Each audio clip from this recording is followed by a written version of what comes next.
Alright, I'm finished dying. For now. So let's get back into these Fallout series reviews with episode 5, The Past. If you haven't already, make sure to watch episodes 1 through 4 so you're all caught up on what's happening so far. Today we're joining Maximus and Thaddeus celebrating their finding of the head by branding Thaddeus.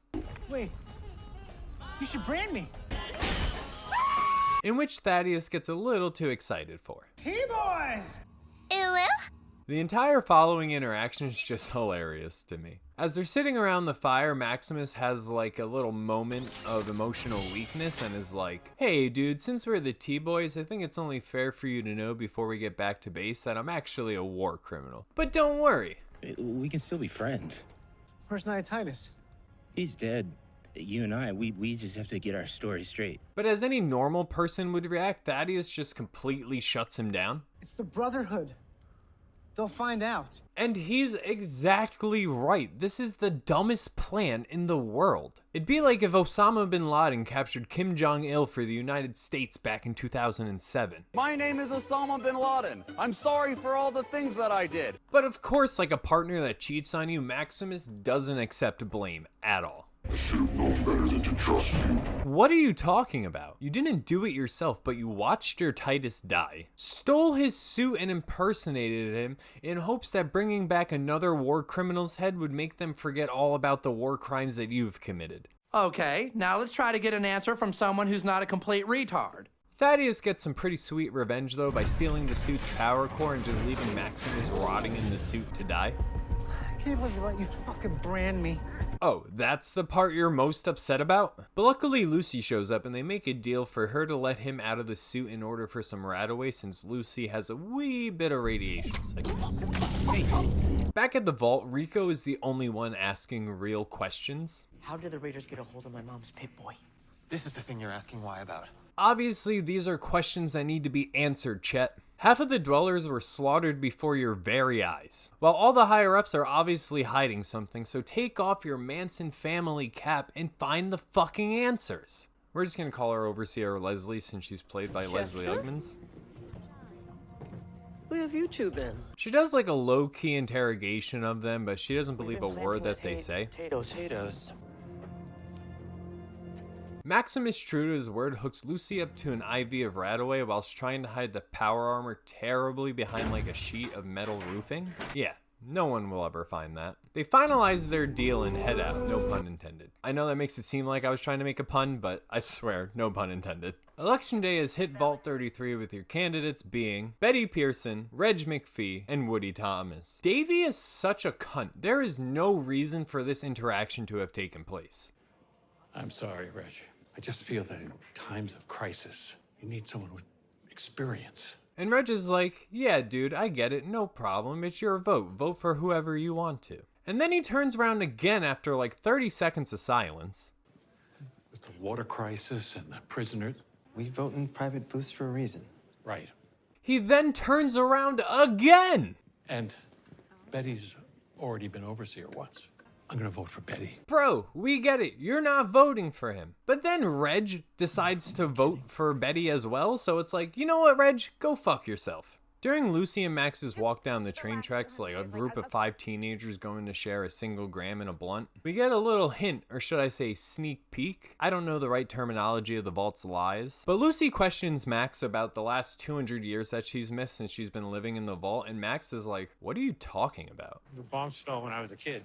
Is that what they tell you in your brotherhood? You're the one who grew up in a box underground. She then goes on this spiel about how when she was a kid and her mom was still around that she thought the vault light was the sun, but now realizes it was just her mom that made it all feel real, which is like kind of a sweet and emotional part, but it's also super boring, and I don't know, I was just like, can we get past this already? By the time she was done talking, my face looked like Maximus's. There's so much back and forth in this episode that I feel like I'm gonna get whiplash trying to keep up with the plot. We join Norm back at Vault 33 this time where he's doing some recon into the Inter-Vault's logs files. Seems like Maximus might not have been lying when he said, The bombs fell when I was a kid.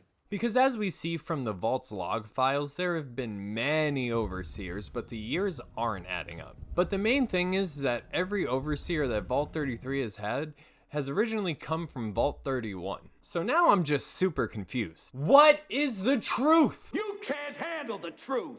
Lucy and Max come to a bridge where there's 2 other dwellers on the other side. And of course, Lucy tries her vault dweller training to try and ease the situation.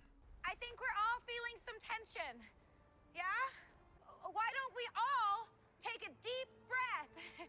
What the fuck are you talking about? This scene reminds me of Lady Majinai's first date where we inadvertently got into a bar fight for holding the door open for somebody. If you guys want to hear more about that story, let me know in the comments below. They decide to hold their hands up while crossing the bridge on opposite sides, so that way like everybody's hands are in the air. And it's going pretty well until the crackheads notice Lucy's Pip-Boy.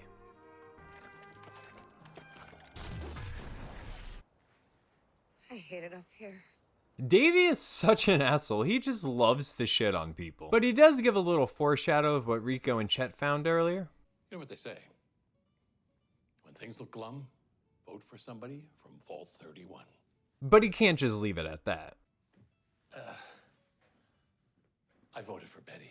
You dick! Chet and Rico are hanging with Patchy the Pilates Pirate's baby trying to discuss what they found earlier. But Chet is just trying to ignore and forget the entire thing, just like somebody over the age of 50 does when you're trying to bring up a conspiracy theory that turns out to be true. But Rico hits him with the facts, Jesse Ventura style. So if it's not at all worrisome, why are we whispering? Because we just snuck into a vault filled with dead bodies. I know we've been shitting on Lucy for the past 4 episodes, but this scene just makes me feel so bad for her. They're walking through the wasteland and they stumble upon the Shady Sand sign, showing that as of 2142 it housed over 34,000 people, which was after the Great War. What about Reclamation Day? The entire purpose of my vault was to come up to the surface one day and restart civilization. It already happened without us. Well, if it makes you feel any better, it didn't work out. Thanks, Maximus. That's exactly what I wanted to hear after finding out my entire life's purpose was a lie. And not even that, a lie that didn't even work.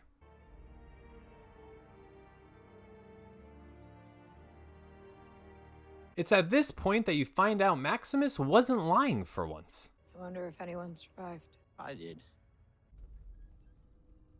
At this point too, I feel like they're trying to make an unnecessary love connection between Maximus and Lucy. I don't know if it's there or not and if I'm just reading too much into it, but there's like this subtle look that Lucy gives Maximus while she's cleaning up his wound. This man's is gushing blood out of his chest, so they find a medical facility in order to fix Maximus in hopes he doesn't die, even though he deserves to in my opinion. But she goes missing and he falls through a trapdoor after being sanitized. Lucy! Lucy!